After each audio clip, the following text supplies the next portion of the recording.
At 87, Anthony Hopkins finally tells the truth about Laurence Olivier.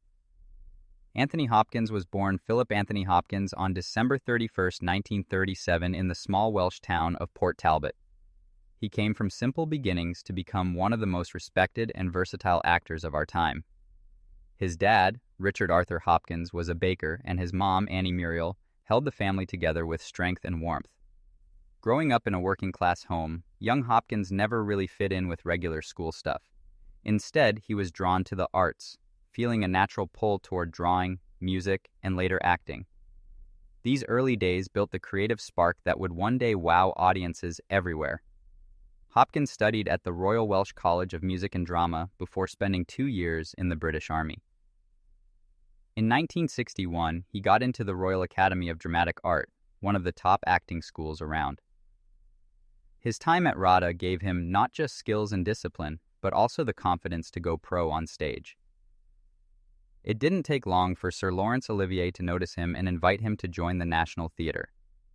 Hopkins always called Olivier a huge mentor, and this time became a key part of how he grew as an artist through roles in Shakespeare plays and modern dramas.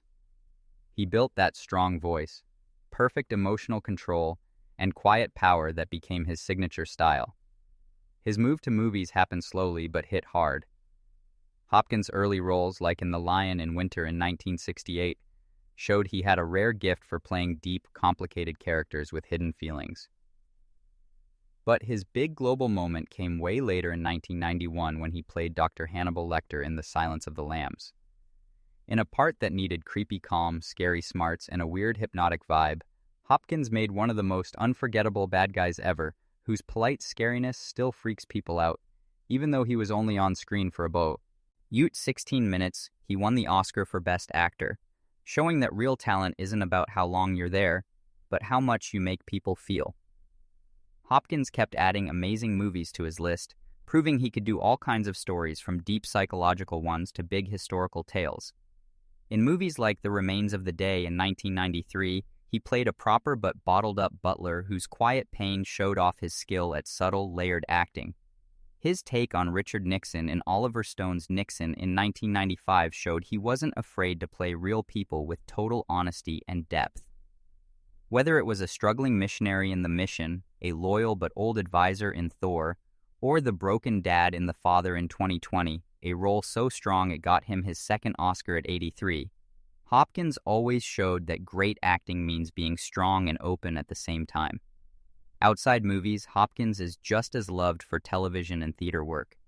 His role as Dr. Ford in Westworld introduced him to a whole new crowd who were blown away by how he mixed softness, danger, and deep thinking. And all his life, he stayed super close to music.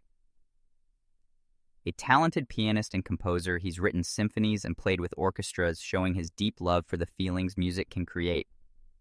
These hobbies paint a more personal picture of a guy who lives for art, not just works in it. Even with all his success, Anthony Hopkins' life has had tough personal fights that make his wins even bigger.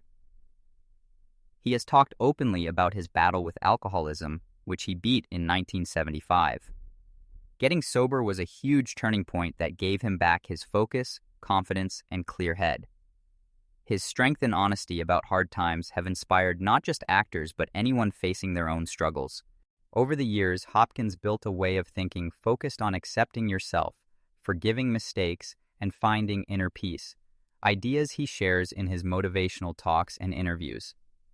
Throughout his long and impressive television career, Anthony Hopkins created a legacy just as powerful as his movie work.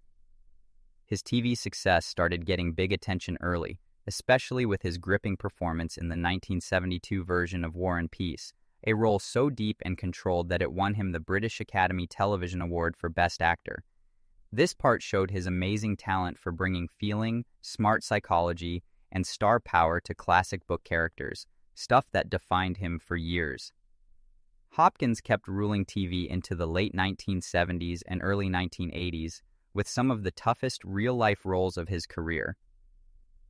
His scary, super-controlled take on Charles Lindbergh in the 1976 Lindbergh kidnapping story got him his first Primetime Emmy for Outstanding Lead Actor, proving what critics already knew. Hopkins had this rare ability to play complicated real people with spot-on detail and real heart. Just a few years later, he gave another unforgettable performance as Adolf Hitler in The Bunker in 1981. This intense and disturbing role won him his second Primetime Emmy and locked in his rep as one of TV's boldest and most changing actors. Even after becoming a huge movie star, Hopkins kept coming back to TV for roles that pushed him.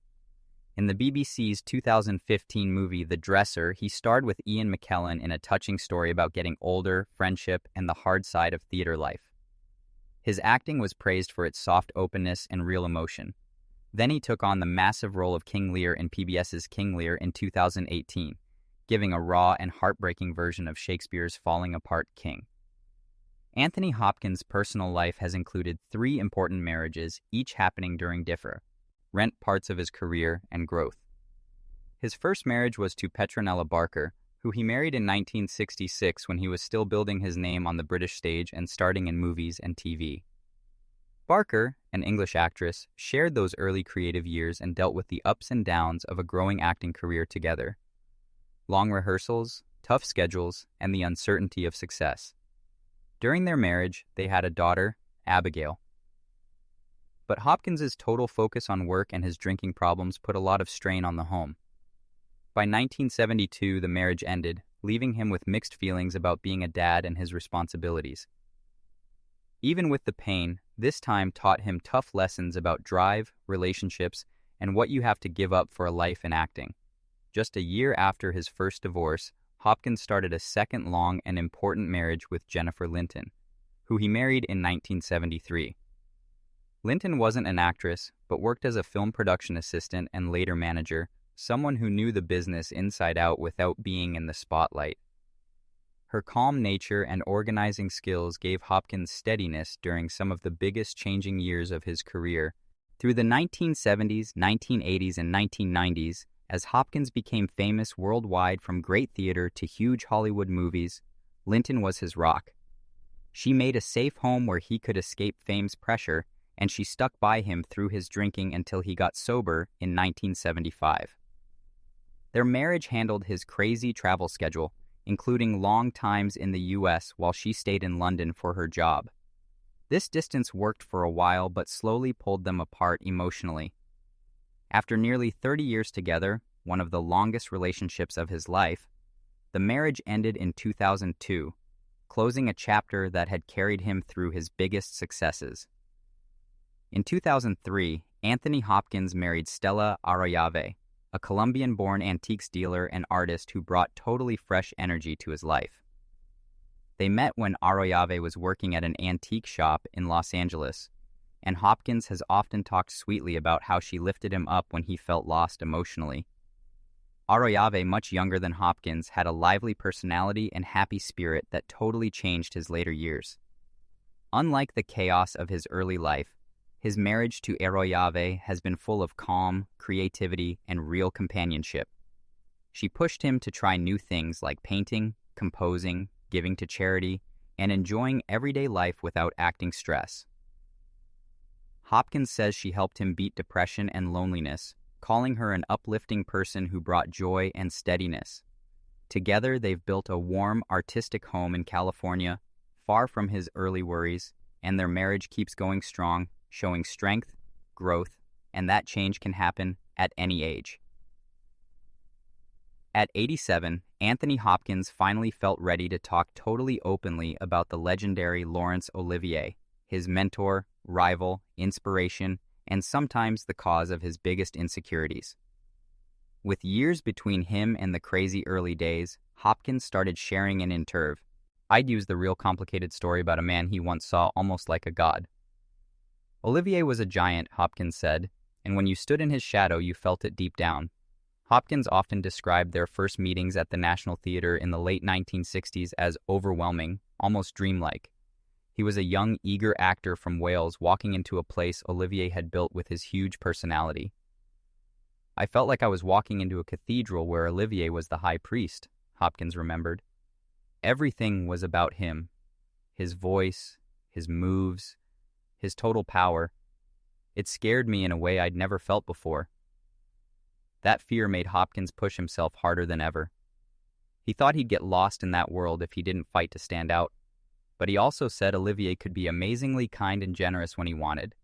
Hopkins recalled times when the older actor gave simple but life-changing tips, like how to breathe, pace yourself, or really own the stage instead of just being on it.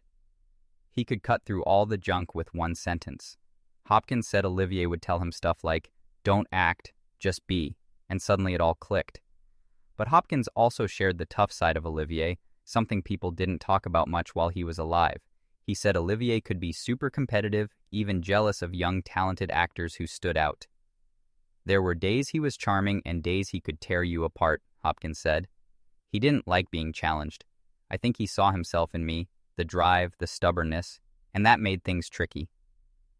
Hopkins admitted he often felt crushed trying to make Olivier happy, get his approval, and not set off his moody temper. One of the biggest things Hopkins revealed was how much he doubted himself back then. Even with all his talent, he felt like a fake. "I was terrified," he admitted. "Olivier was the sun, and I felt like just some rock floating nearby, about to burn up. I kept waiting for someone to say, 'Okay, Hopkins, joke's over, go back to Wales.' That fear made him work like crazy, almost too much." Hopkins also said his time with Olivier shaped his whole later career, not just the skills, but how he felt inside.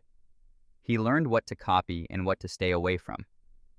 "He taught me greatness," Hopkins said, "but also the danger of trying to be perfect.